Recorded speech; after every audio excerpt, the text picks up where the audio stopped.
merci, nous te bénissons encore une fois ce dimanche et nous t'élevons. Tu es merveilleux, tu es au-dessus de toute puissance et de toute création. Merci que c'est agréable d'être ici avec nous dans ce lieu. Merci parce qu'on va maintenant t'écouter, c'est parce que tu vas parler profondément à nos cœurs. Sois béni, sois glorifié par le nom de Jésus. Amen. Amen. Donc nous allons aller directement en français. Comme tout le monde parle français aujourd'hui, la foi vient de ce que l'on entend. Et la Bible ajoute ce que l'on entend de la parole de Dieu. Alors dans la réalité, il faut savoir que ce que nous attendons, ce n'est pas toujours de la parole de Dieu. Nous sommes à l'église pour la parole de Dieu peut-être deux jours par semaine, ou peut-être une fois seulement par semaine. Et nous attendons plus ce qui ne vient pas de la Bible. Et notre foi peut être fondée aussi, c'est ce que nous attendons qui ne vient pas de la Bible. Ce que nous attendons, premièrement, ce n'est pas ce qui vient toujours de la bouche des autres, mais ce que nous attendons plus, ce qui vient de nous-mêmes. Vous savez que l'homme parle chaque minute à lui-même. Il n'y a personne qui parle plus, que tu écoutes plus dans la vie que toi-même. Je ne sais pas si vous êtes d'accord avec moi. Tu peux faire toute la journée, par exemple, prenez par exemple le temps de Corona, tout le monde travaille à la maison. Tu es dans la maison seul toute la journée. Tu écoutes qui? Tu t'écoutes toi-même. Est-ce que ta foi est fondée de ce que tu écoutes de toi-même? Est-ce que ta foi est fondée de ce que tu écoutes de la science? Ou bien ta foi est fondée sur ce que nous écoutons de la parole de Dieu? C'est pour ça que j'ai pris le thème ce matin. Vivez et marchez dans la présence du Seigneur. Toute ta vie. Nous allons analyser cet thème par un verset. J'ai dit bien un seul verset dans le livre de Matthieu, chapitre 28, au verset 20.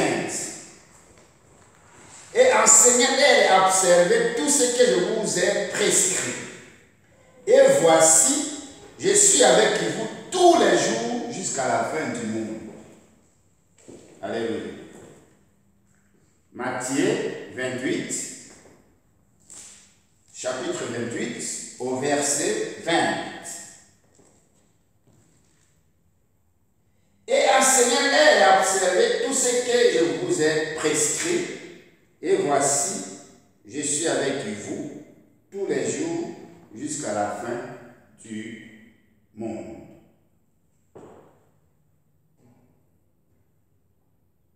Je suis avec vous jusqu'à la fin du monde. Cela veut dire, dans les moments difficiles, je suis avec vous. Dans les moments de difficulté, ma présence est toujours en vous. Dans le moment de faiblesse, qu'il ce soit spirituel, physique et moral, je suis avec vous.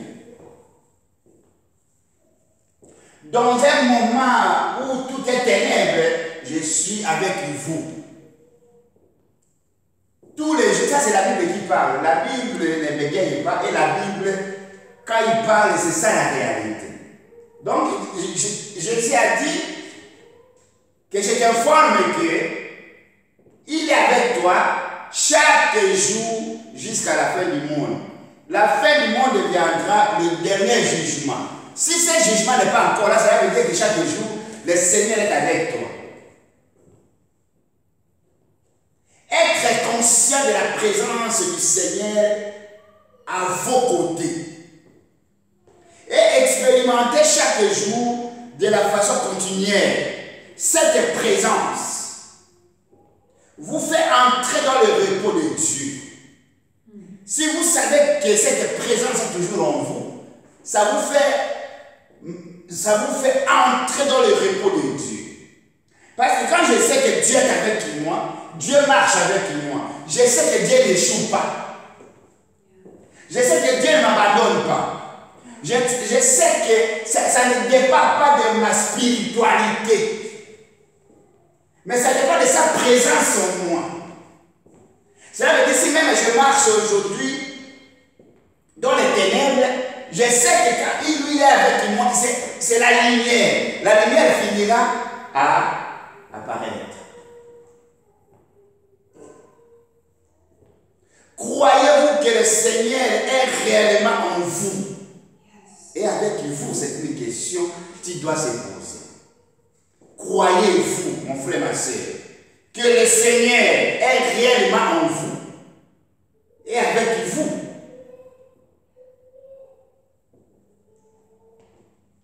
Oui, le Seigneur est avec vous. Parce qu'il a déjà dit dans sa parole, je serai avec vous tous les jours jusqu'à la fin du monde. Savez-vous qu'il est véritablement? Savez-vous que avec vous, oui avec vous, parce que Jésus dit, moi et le Père, quand il reçoit Jésus comme Seigneur, le Seigneur est sauveur, moi et le Père Saint-Esprit, nous viendrons, nous ferons notre demeure en vous. Donc il est en vous.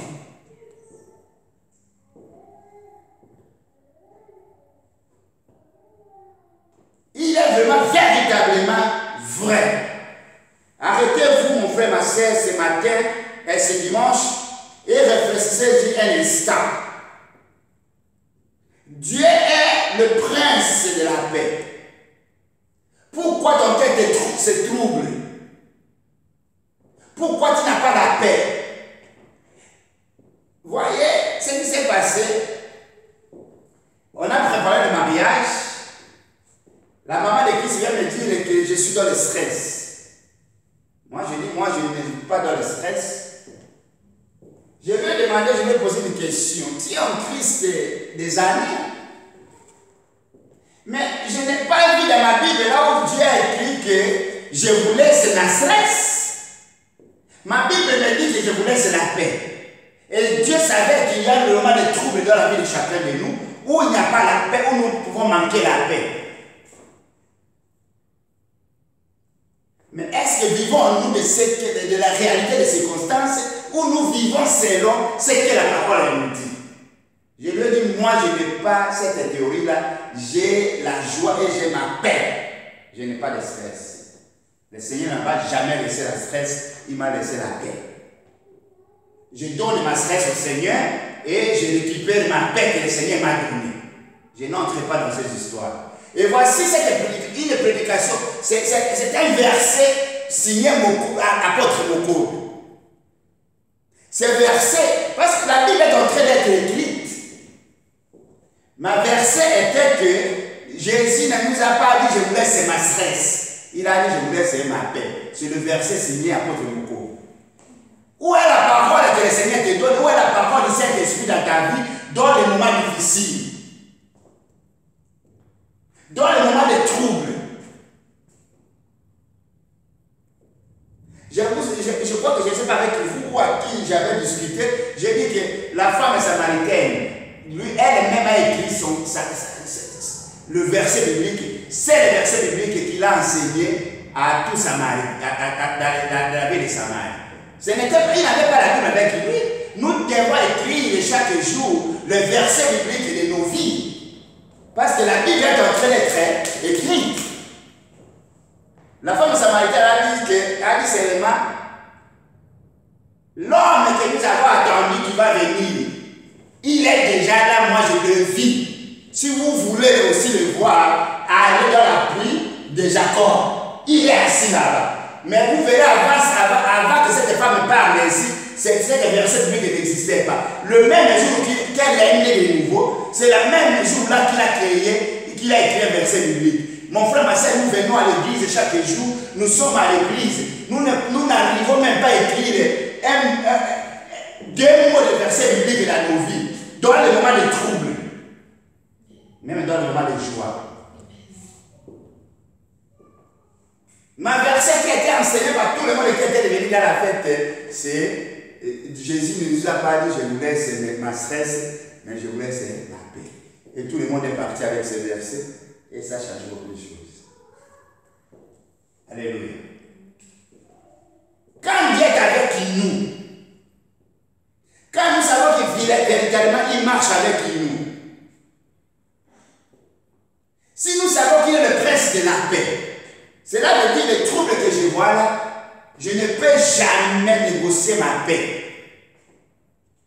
La paix, c'est un droit que Dieu m'a donné. C'est un héritage que Jésus est mort pour me laisser ça. Il dit, moi je vais dans la croix, mais pour vous laisser la paix. Jésus ne peut pas mourir et que toi tu manques la paix dans ta vie. Je ne parle pas de troubles ou de situations difficiles qui viennent dans nos vies. Chacun de nous passera par ce chemin-là. Mais ne perdez pas ta paix parce que c'est un héritage. Ne soyez pas comme Esau qui a vendu son droit de naissance. Alléluia. Méditer la parole chaque jour de vos vies, ça vous donne la force. Je parle toujours pendant le mariage, qui se sont remaniés, tout le monde était dans le truc. Oh non, il n'y a pas assez de boissons, il faut que nous ajoutons. Je dis on n'ajoute pas. Il n'y a pas l'argent, il n'y a rien à ajouter. Nous savons les canaux. Le Seigneur va faire la multiplication, un point. Ah, mais j'ai dit, toi tu as regardé, mais moi j'ai la parole. La parole m'a dit que dans les canaux il y avait trouble. Pourquoi? Parce qu'il y avait plus de vin. Jésus était invité là-bas, c'était ici dans la multiplication. Jésus invité dans le mariage. On n'a pas commencé le mariage dans la salle. On a commencé à l'église. C'est là où le miracle a déjà dit, écoute, arrêtons toutes ces histoires. On va rester avec ça. Mais je vous dis, ce matin, tout le monde vient dire merci, pardonnez-nous. Même il y a plein de bois qui est resté, il y a un mec qu'on a amené à la maison. Il me dit, mais la multiplication. Alléluia. Cela veut dire que la foi en toi, la programmation en toi, ça change beaucoup de choses.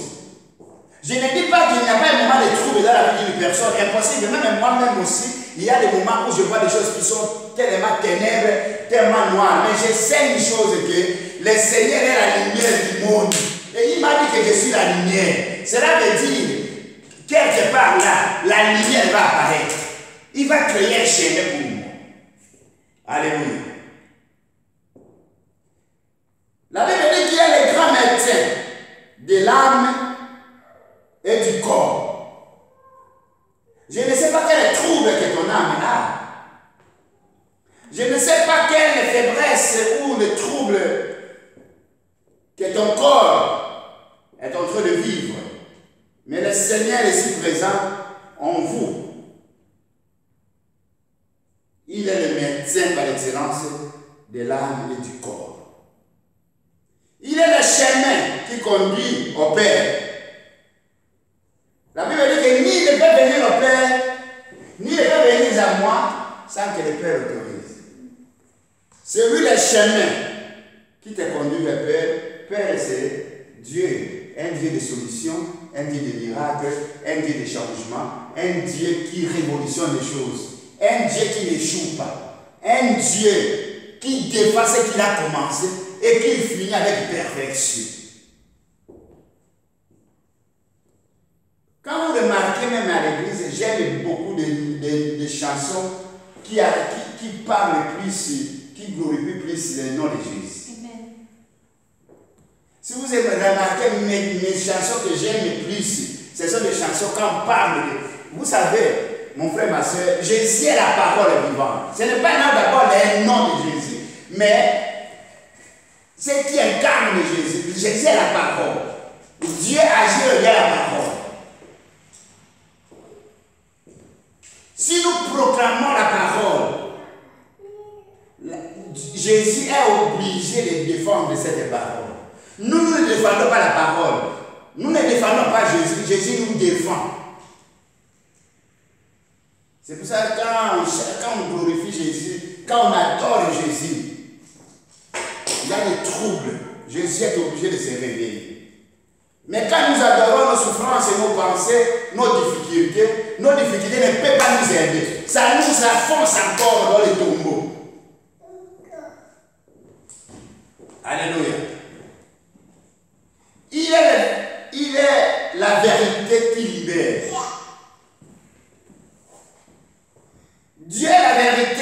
tu libères. Cela veut dire, quand nous croyons fermement à sa parole et à ce qu'il nous a dit, ça nous libère dans la situation que nous nous trouvons. J'avais discuté avec ma soeur. Oui, je dois t'influencer.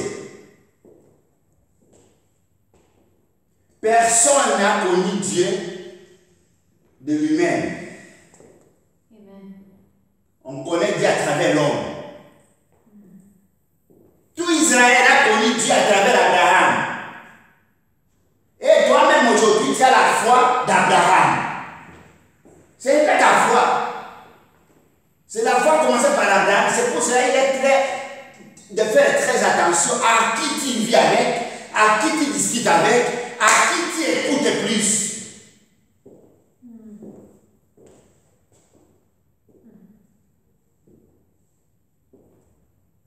J'insiste.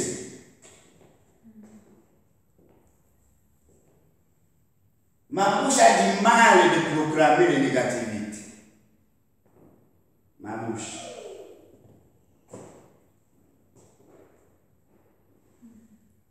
La foi, c'est un don. Un don que tu dois prier chaque jour en Dieu. Un don que tu dois vraiment garder jalousement.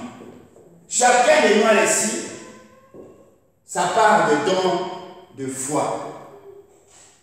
Beaucoup se posent la question, même les disciples de Jésus se posaient la question de demander à Jésus de rajouter un peu de la foi. Jésus dit, hey, le peu que tu as ici là, si tu crois cela, ça va te faire un miracle. Même les montagnes, tu vas les déplacer. Alléluia. Ce matin, nous nous réveillons, je vais regarder mon réfrigérateur. J'ai dit, c'est agogo la nourriture. J'ai dit agogo. Vous connaissez agogo? On vogue. Mais vous avez dit que vous allez échouer. Moi, je dis, moi je n'échoue pas. Mon père n'échoue jamais. Mais je ne veux pas dire le secret de ma prière hier. Alléluia. Et dit, Seigneur, laisse que tout le monde qui est ici mange en contrôle. Et que chacun rassasie le peu qu'il prend. Il est rassasié, il n'a pas la possibilité de rentrer. Et ça m'a pris moi-même. Tu as vu la désir. Ça m'a pris moi-même la prière. Quand vous prononcez quelque chose par la foi, mon frère, les miracles que nous le voyons, moi-même, ma prière m'a pris. J'ai mis les choses, je n'ai plus mangé.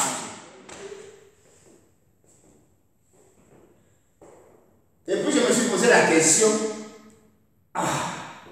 qu'est-ce que je fais? C'est l'écart vraiment, il a noté l'écart. Et puis je crois comme ça, et puis c'est fini. J'ai écouté les scènes de Dieu me dit, n'oublie pas ce que tu avais prié. Ça commence par toi. Et j'ai tenté aux gens de faire retourner les gens pour aller manger. Personne. Tout le monde me regardait comme je dis, allez ajouter. Oh, non, c'est fini. Allez, non. Non, il a des coca. Non. C'est fini. Je vous exhorte, mon frère, ma soeur, de comprendre que Dieu que nous servons, ce n'est pas une histoire, c'est la vérité, la réalité. Écoutez, quand tu vois quelqu'un qui est fou en Christ, il faut toujours chercher à connaître son secret. Moi, j'étais parmi les gens qui ne croyaient pas. J'étais vraiment très concentré dans mon intellectualisme. Je connais Alex, je suis comme ça, je connais tout. Quand même quelqu'un parlait en langue, ça m'énervait. Mais quand j'ai rencontré ce Christ, il a bouleversé toute ma vie et je vis la différence. Tout l'intellectualisme que je me faisais dans la tête, c'était que de la politique. Quand tu es intellectuel, quand tu es intelligent, et que cette parole a franchi ta vie, cela veut dire que tu as quelqu'un qui est au top de tous les niveaux, ou partout tu iras. Tu peux faire tout. Partout où tu mettras tes pieds, tu vas changer l'atmosphère, tu vas changer autre chose. Je vous exhorte encore une fois ce matin de savoir qu'il est la vérité qui libère. Il est la victoire du chrétien. Dieu est notre victoire et Jésus est notre victoire. La victoire ne dépend pas de ta force. Lui, il a déjà vaincu pour toi. Il a déjà changé l'inchangeable pour toi. Ton problème est de lui faire confiance qu'il est victorieux. Et il est la victoire. Dieu est la source de vie et donne la vie en abondance. Moi, je suis venu pour que mes brebis aient la vie et la vie en abondance. Il n'a pas dit qu'à cause de ceci, je ne peux pas te donner. Non, je suis venu au milieu des difficultés, au milieu où les ennemis t'entourent, au milieu de tout, rien ne marche dans ta vie. Il est là, il est la source de la vie. Il active ta vie. Il crée un chemin. Est-ce que tu ne peux pas poser la question dans ta vie que chaque fois que tu es complètement limité, il y a toujours une issue de sortie? Pourquoi nous pouvons rester toute la journée le matin que l'adorer, que le glorifier? Pourquoi nous ne pouvons pas rester le matin de dire à Dieu merci, je suis une belle créatrice, une belle création. Merci parce que tu m'as donné l'intelligence. Merci parce que je peux te traverser ce niveau ici. Merci parce que je peux manger, je peux boire, je peux m'habiller bien. Merci parce que je suis belle et je suis beau.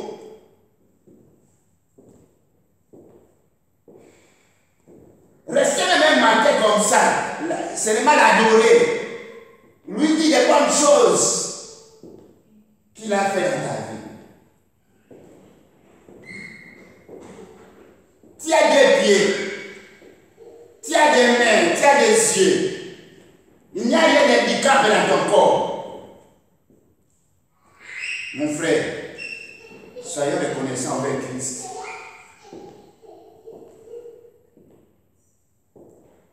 Reconnais chaque jour, reconnaissance à quelque chose que Dieu a fait dans ta vie. Seulement rappeler-lui ce qu'il a fait. Parce que ça motive Dieu de faire encore plus dans ta vie. Est-ce que tu ne vois rien de ce que Dieu a déjà fait dans ta vie? Tout ce que tu vois, c'est même les ténèbres qui t'entourent, les difficultés, les circonstances. Chaque fois que je vois les difficultés, en tout cas, je connais quelque chose que Dieu a fait dans ma vie, inoubliable. Et je le rappelle toujours, ce que tu as fait là, c'est extraordinaire pour moi, le reste, je m'en fous. Et le Seigneur le fait.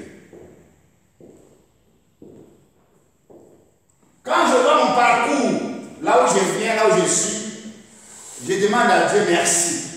Je n'ai rien à se plaindre.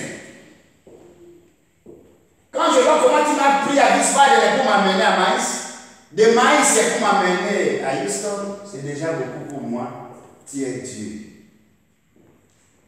Alléluia. Voici le parole qui sort dans la bouche de celui qui croit et se fait confiance à son maître.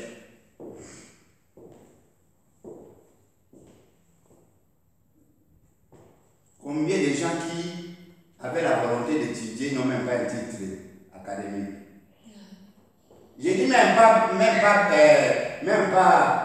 bac. Mais il était très intelligent. Il est né très intelligent. Mais même pas bac.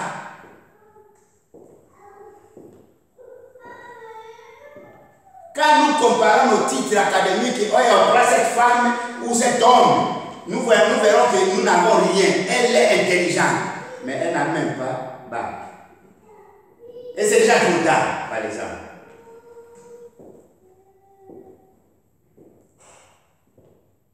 Ce n'est pas par notre intelligence, ce n'est pas par notre sagesse, c'est Dieu. Je crois, parmi nous, que tant de chrétiens, nous apprécions aussi beaucoup les gens qui ne sont pas en Christ. Yeah. C'est une erreur grave et une erreur monumentale. La vie de l'homme ne dépend pas du commencement. C'est la fin qui justifie les moyens. C'est la fin qui justifie les choses. Combien de fois nous voyons les gens que nous croyons qu'il était au top, comment nous voyons finir leur vie? Moi, je viens d'Afrique, j'ai vu. J'ai connu le président Mobutu. Le président Mobutu, que vous écoutez là, que les gens critiquent, ça c'est un homme d'État. Très intelligent. À leur époque-là, elle a des universités en Belgique. Quand ils parlent français, les Belges eux-mêmes, ils sont zéro. C'était la classe. Un milliardaire qui est connu par tout le monde. Mais je vis comment ça peut finir dans un jour en scandale. Il est enterré comme un petit chien au Maroc. Sa famille est en débandade. N'appréciez pas beaucoup. Ayez l'esprit de concurrence, oui, ce n'est pas un péché. Je ne t'envie pas, je ne te jalousie pas, mais je vais être plus meilleur que toi parce que mon Jésus est plus meilleur. Ça, ce n'est pas un péché. Mais n'enviez rien d'un parent. Vous savez, quand je t'envie, j'envie même les conséquences qui viendront dans ta vie dans le futur.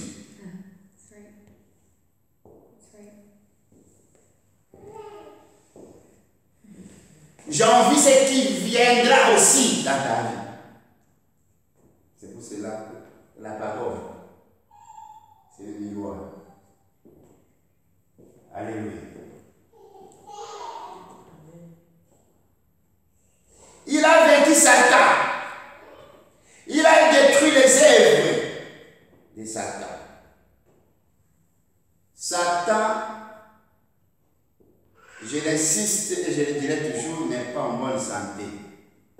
Satan était vaincu, était maîtrisé même, démoli par Jésus.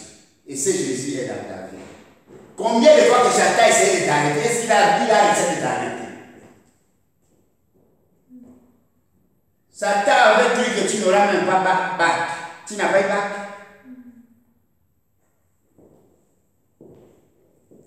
Satan te faisait voir il a désiré que tu n'auras même pas une bonne carrière, tu n'auras même pas de travail. Est-ce que tu n'as pas de travail? Nous voyons au moment de Corona, Dieu a donné aux gens le travail. Mais au moment où le film est tombé et le film est ferme, il a donné du travail aux gens.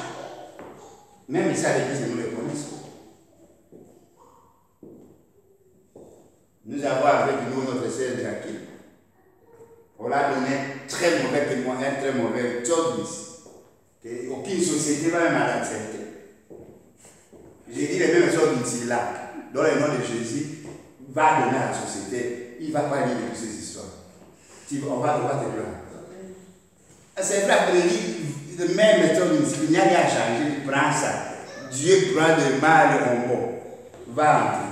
Il arrive, il donne. On n'a même pas regardé les hommes. On a enterré les hommes ici dans le même moment. Rien regardé. On n'a rien parlé des hommes ici. Son contraire va faire des travaux. Il vient me dire, il dit, réveille-toi dans la foi. Réveille-toi. J'aime le travail avec les révolutionnaires. J'insiste. Je sais qu'il y a des difficultés. Même moi-même, il y a des difficultés dans la vie. Cela ne change pas la volonté de Dieu dans ta vie. Les circonstances passent. Mais la vérité de Dieu, la vérité de sa parole ne passe pas. Reste intact et reste le même. Son plan, tu es la seule personne qui peut changer le plan de Dieu dans ta vie. Pas Satan, pas quelqu'un d'autre. Il peut lutter. Un jour, ils vont se fatiguer parce que ça marche. Alléluia. Il a vaincu Satan et a détruit même ses œuvres.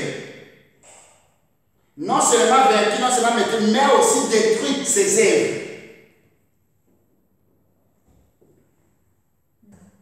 C'est-à-dire même la sémence de Satan a été déjà détruite.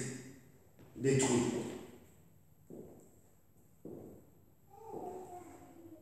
Alléluia. Il est l'alpha et l'oméga. Je ne sais pas ce que Dieu a commencé avec toi, mais ce que je vais te dire encore une fois, c'est qu'il est l'Oméga, il finira avec toi. Il est le Rédempteur. La sainteté manifeste. Jésus connaît que tu es un pécheur. Jésus connaît que tu as des pensées catastrophiques, médiocres. Mais lui, il dit que je suis le Rédempteur. Ma sainteté va se manifester dans ta vie, c'est ce qu'il dit. Il est la lumière du monde. C'est pour ça qu'il a dit que vous et moi aussi, nous sommes la lumière du monde. Parce qu'il vit en nous et c'est lui la lumière. Vous êtes la lumière du monde. Parce que moi, votre Père, je suis la lumière du monde.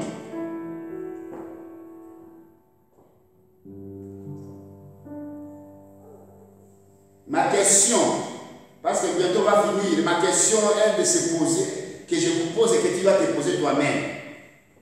L'avez-vous reconnu ou continuez à marcher avec lui comme les disciples de Maïs?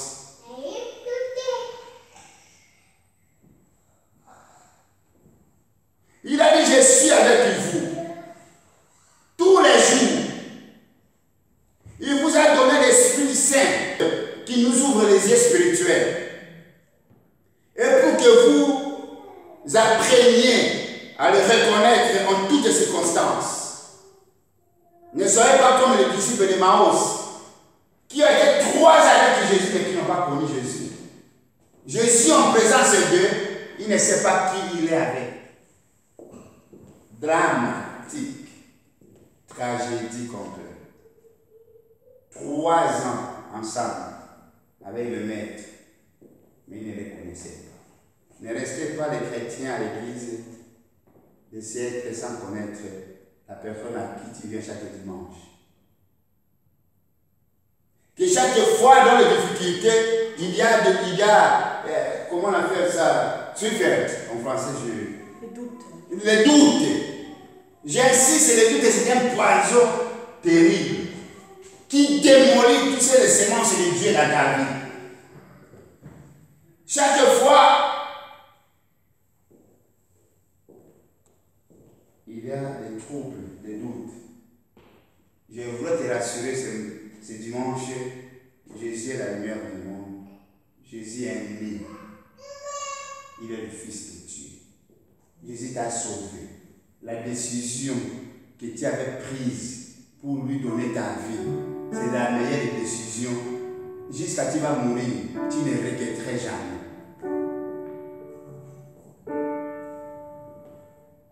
Nous ne pouvons pas vivre comme les disciples de Maïs, qui tout le monde attendait le jour même de la résurrection de Christ est en train de rentrer dans l'ancienne vie, dans la ville de péché, dans la chasseresse, dans les ténèbres. Mais Jésus nous a dit, je suis avec vous tous les jours. Et non seulement ça, il nous a donné l'Esprit Saint pour qu'il nous ouvre les yeux spirituels et pour que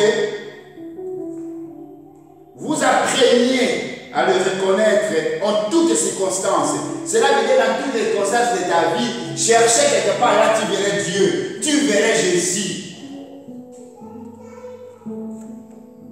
Dans toutes les circonstances, il finit toujours à créer un chemin. Il a dit, voici, j'ai mis une porte ouverte pour que personne ne... Pourquoi Jésus a mis cette porte ouverte? Qui personne ne peut fermer. Cela veut dire que les circonstances que tu vois là, ne regarde pas la porte où les circonstances se mettent debout comme un Goliath. Regarde derrière là où la porte est ouverte pour toi. Mon frère, ma soeur. L'Esprit Saint habite en vous. C'est un fait. Une réalité spirituelle et non une simple promesse. Il est en vous. Pour vous révéler Christ, sa présence, son caractère et sa puissance. Voici le rôle du Saint-Esprit. Le rôle du Saint-Esprit n'est pas que nous parlons non, son rôle principal, nos yeux, mon frère, ma soeur, une réalité spirituelle. Ce n'est pas une simple promesse. Il nous révèle Christ.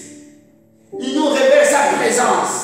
Il nous révèle le caractère de Christ. Nous devons adopter et avoir le caractère de Christ en nous et sa puissance.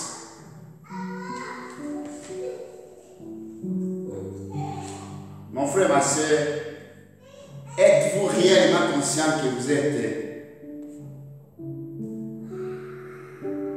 la maison d'habitation de Dieu en esprit? Je veux aider, le moment que je prêche l'évangile, demander à Dieu d'enlever toutes les pensées médiocres dans ta vie. La médiocrité des pensées est destructive et faut ton futur. Ne comptez pas par tes efforts personnels. Comptez d'abord à ton Dieu. Tu dois savoir, et je te confirme, tu es l'habitation de Dieu.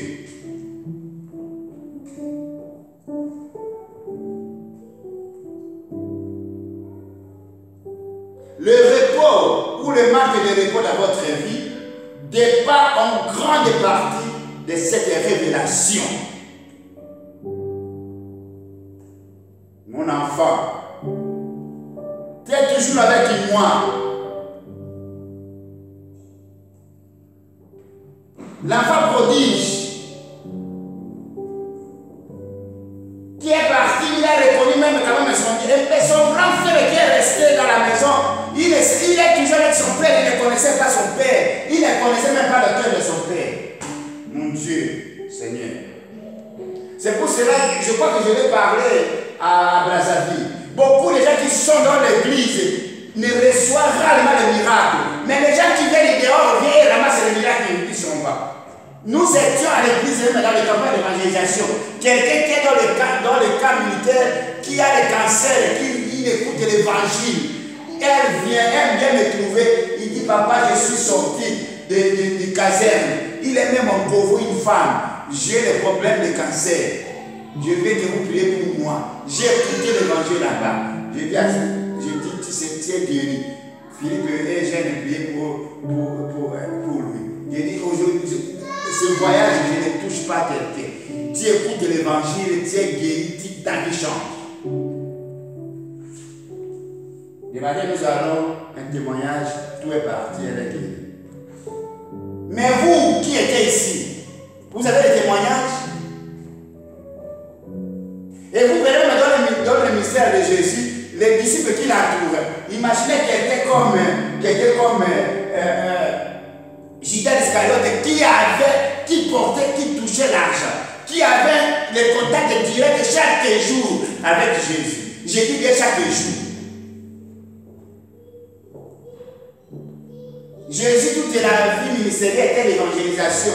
L'évangélisation, on a besoin d'argent. Et celui qui avait l'argent, c'est Judas. Cela veut dire qu'il était en contact direct avec Jésus chaque seconde. Mais il est allé à l'enfer. Tragédie, mon frère. Chaque dimanche, quand tu vas à l'église, tu es avec un esprit de miracle dans ta vie. Et sortez l'église avec un esprit de miracle dans ta vie. Je ne veux pas que vous soyez des religieux qui ont seulement une conformité à l'église. Non, viens avec grosse va-tout. Toi-même dans la maison du Seigneur, je ne vais pas marcher pour rien. J'ai écouté que ta parole, que quand il raconte quelqu'un, il y a un changement. Je veux un changement là-bas. Visitez-moi. Mon frère, ma soeur, Dieu va te visiter. La Bible dit, mon enfant, tu es toujours avec moi.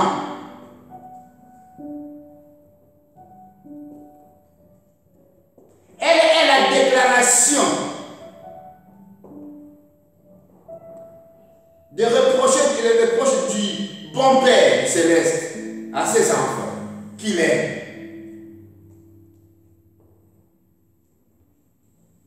mais qui ne réalise pas sa grand privilège. Vous avez un privilège extraordinaire. Nous avons un privilège. Nous devons réaliser que nous avons un privilège. Mon frère, ma soeur,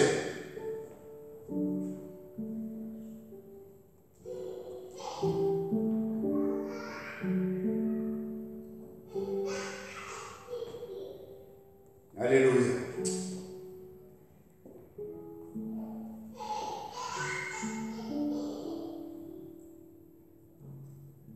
Il y a encore un homme avec des fils.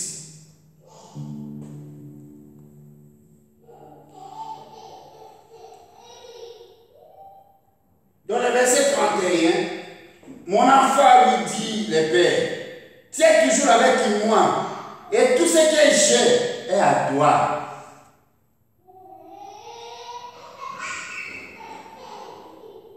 Mais il fallait bien se gagner et se réjouir parce que ton frère, que voici, était mort et qu'il est revenu à la vie parce qu'il était perdu et qu'il est retrouvé. Mon enfant, lui dit le Père, tu es toujours avec moi. Et tout ce que j'ai à toi, mon enfant, tu es toujours avec moi. Tu ne me connais pas. Et tu ne connais pas que la parole dit. Quand on retrouve celui qui est perdu, il y a une joie dans le ciel. Au lieu de se gailler, de se réjouir par cette parole, l'accomplissement de la parole, ton cœur est rempli de haine, ton cœur est rempli de jalousie, ton cœur est rempli de mauvaises choses. Donc tu es avec moi tout le temps, tu ne me connais pas. Reviens dans cette déclaration, reviens au Père, un enfant, un Père qui vous aime et qui nous aime. C'est un grand privilège pour nous. Comme les salmes et les serpes sont liés l'un à l'autre, vous aussi, vous êtes aussi unis au Seigneur. Sortez de la pensée esclavagiste du Fils aîné de la parabole. Et croyez que le Père vous aime et il vous a placé en Christ. Christ est votre vie, votre force, votre refuge, votre rocher. Il vous suffit pour cette journée, mon frère, ma soeur. Demeurez en lui et vous verrez sa gloire. Il est le Seigneur. Sortez de la pensée esclavagiste du Fils aîné de la parabole du Fils prodige. Et croyez, encore une fois ce dimanche, que le Père vous aime. J'insiste, Dieu t'aime. Qu'il soit il y a des difficultés, qu'il soit il y a des circonstances, qu'il soit le moment des ténèbres, Dieu vous aime. L'amour inconditionnel.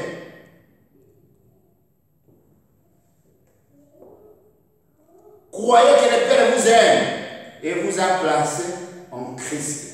Christ, que tu as reçu comme Seigneur Sauveur, est votre vie, votre force, votre refuge, votre rocher. Christ est la parole vivante. Quand tu proclames, quand tu acceptes cet évangile ce dimanche, il vous suffit pour cette journée et ta échange. Demeurez en lui, et vous verrez sa gloire. Que le Seigneur vous bénisse. Nous fermons nos yeux dans la prière. Une prière pour ce dimanche.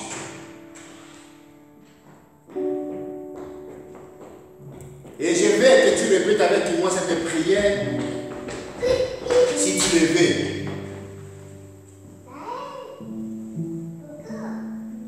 Tu peux mettre ton âme sur ton cœur.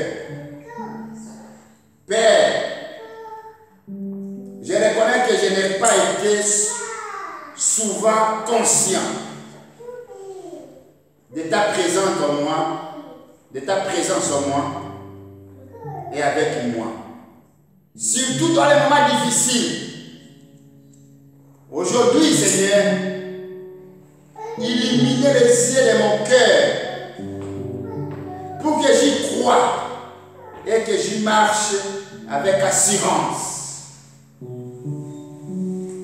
J'ai compris et je sais que tu es avec moi tous les jours de la vie. Par le nom de Jésus. Amen.